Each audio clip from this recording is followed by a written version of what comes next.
السلام علیکم ورحمۃ اللہ وبرکاتہ۔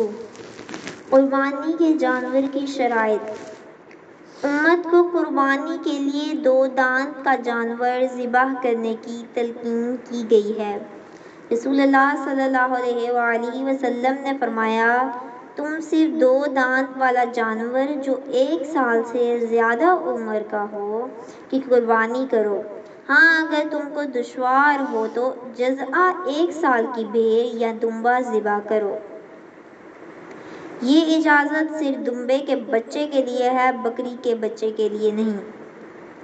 خصی اور غیر خصی دونوں قسم کے جانوروں کی قربانی کرنا سنت سے ثابت ہے۔ واضح عیوب والے جانوروں کی قربانی کرنا جائز نہیں ہے، مثلاً جانور کا نہ ہونا، بیمار ہونا، لنگڑا پن نمایاں ہونا، ہڈیوں میں گودا نہ ہونا، سینگ یا کان کا کٹا ہونا۔